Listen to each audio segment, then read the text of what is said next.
எனது பெயர் ராஜா. வயது 21. வாழ்க்கையின் ஒரு முக்கியமான கட்டத்தில் இருக்கிறேன்.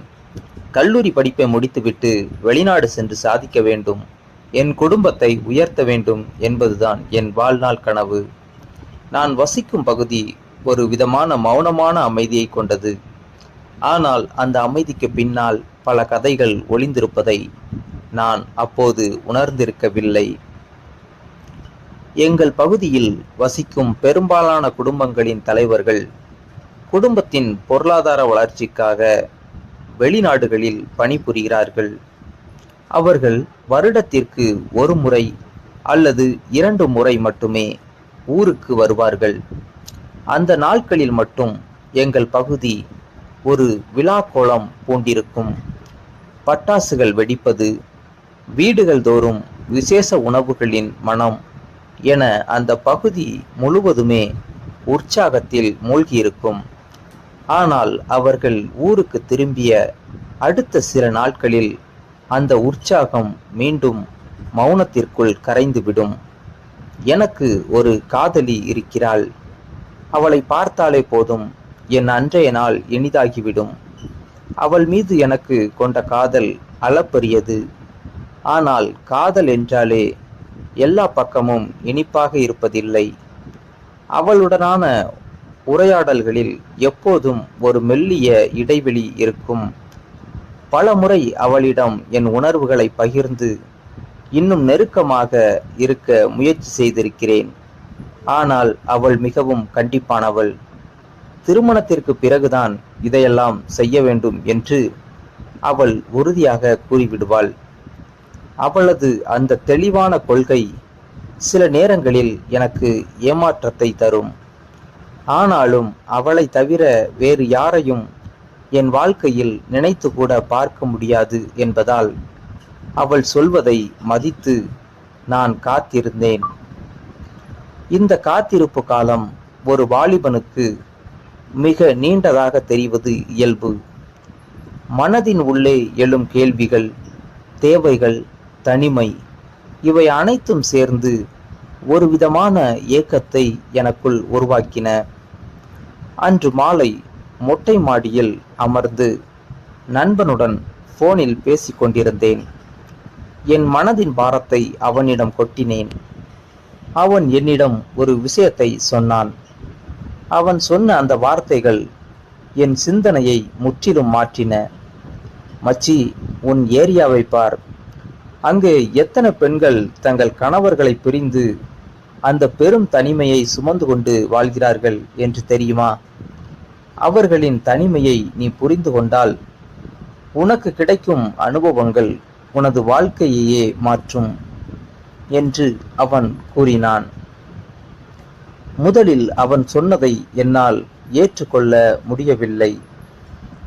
ஆனால் அன்றிலிருந்து நான் அந்த பகுதியை உற்று கவனிக்க ஆரம்பித்தேன். அப்போதுதான் மீரா ஆண்டியின் நினைவு எனக்குள் வந்தது. அவளுக்கு வயது 31.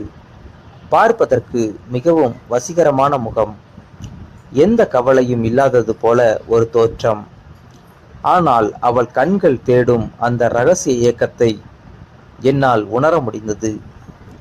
அவரது கணவர் வேலை நிமித்தமாக தொடர்ச்சியாக வெளிநாட்டிலேயே இருப்பார்.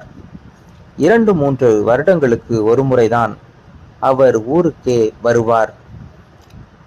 மீரா ஆண்டியை பார்க்கும் போதெல்லாம் என் மனம் ஒரு விதமான மாற்றத்திற்கு உள்ளானது.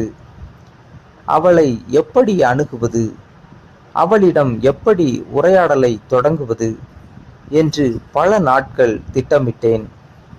அவளுக்கு உதவி தேவைப்படும் இடங்களிலெல்லாம் நான் தானாக முன்வந்து உதவினேன்.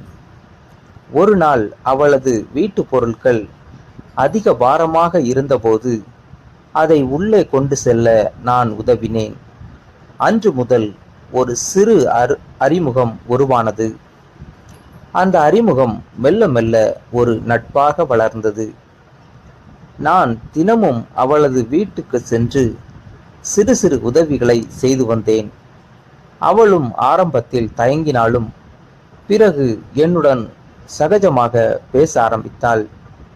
அந்த உரையாடல்கள் வெறும் வார்த்தைகளாக மட்டும் இருக்கவில்லை. அதில் அவளது தனிமை, கணவன் மீதான ஏக்கம் மற்றும் அன்றாட வாழ்க்கையின் அலுப்பு என அனைத்தும் வெளிப்பட்டன. அந்த உரையாடல்கள்தான் எங்களை நெருக்கமாக்கின. ஒரு நாள் அவரது வீட்டில் அனைவரும் வெளியூர் சென்றிருந்த சமயத்தில் அவள் என்னை சந்திக்க அழைத்தாள். அந்த அழைப்பு எனது வாழ்க்கையில் ஒரு புதிய மாற்றத்தை கொண்டு வரப்போகிறது என்பதை அப்போது நான் அறியவில்லை. அன்று மாலை அந்த பகுதி முழுவதும் விளக்குகள் எரிய தொடங்கிய போது நான் அவள் வீட்டை நோக்கி நடக்க ஆரம்பித்தேன். அந்த பயணம் ஒரு புதிய கதவின் திறவுகோலாக அமைந்தது. அன்று இரவு 8 மணி. அந்த ஏரியாவே அமைதியில் ஆழ்ந்திருந்தது. மீரா ஆண்டியின் வீட்டின் முன் நின்றபோது என் இதய துடிப்பு வழக்கத்தை விட அதிகமாக இருந்தது. கதவை தட்டியதும் மெல்லிய வாசனை திரவியத்தின் மனதோடு மீரா என்னை வரவேற்றாள். அந்த பகுதியில் வசிக்கும் மற்ற பெண்கள் போலன்றி அவளது கண்களில் ஒருவிதமான எதிர்பார்ப்பு மின்னியது. உள்ளே சென்றதும் வீடு மிகவும் அமைதியாக இருந்தது.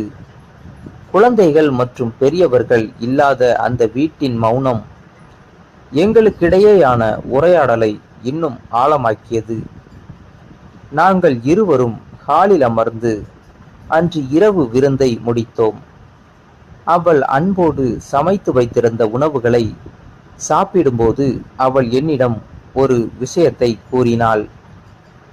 ராஜு, இந்த வீட்டில் எப்போதும் இரைச்சலாகவே இருக்கும். இன்றுதான் எனக்கு கொஞ்சம் நிம்மதியாக இருக்கிறது.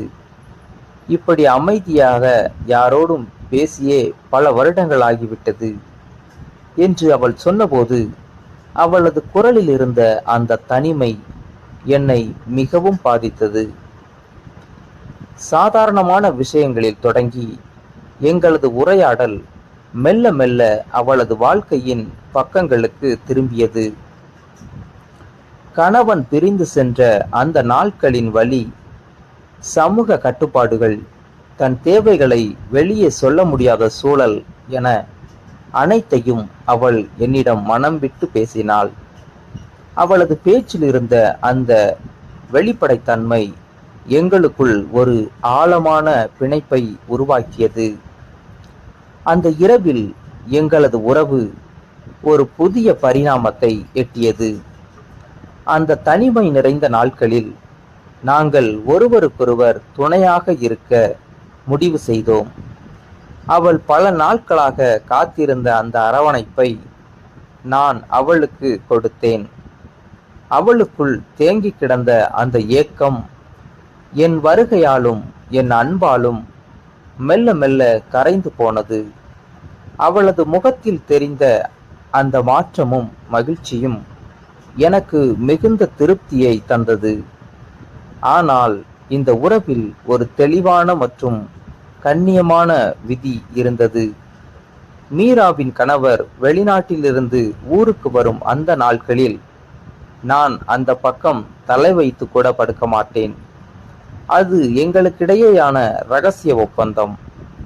என் கல்லூரி படிப்பு முடியும் வரை இந்த அழகான பிணைப்பு தொடர்ந்தது. ஒரு பெண்ணின் உணர்வுகளை அவள் சொல்லாமலேயே புரிந்து கொள்ளும் அந்த திறன் எனக்குள் வளர்ந்தது. இந்த உறவு எனக்கு கற்றுக் கொடுத்த பாடம் மிக பெரியது. ஒரு ஆணின் துணை ஒரு பெண்ணின் வாழ்க்கையில் எவ்வளவு முக்கியமானது என்பதை நான் நேரில் கண்டேன். என் காதலியிடம் கிடைக்காத அந்த முதிர்ச்சியான புரிதல் மீரா ஆண்டியிடம் எனக்கு கிடைத்தது.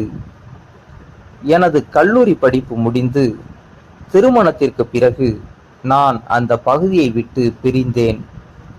ஆனாலும் அந்த நாட்களில் நாங்கள் பகிர்ந்து கொண்ட அந்த இரகசிய புரிதலும் அன்பும் இப்போதும் என் நினைவில் பசுமையாக இருக்கின்றன.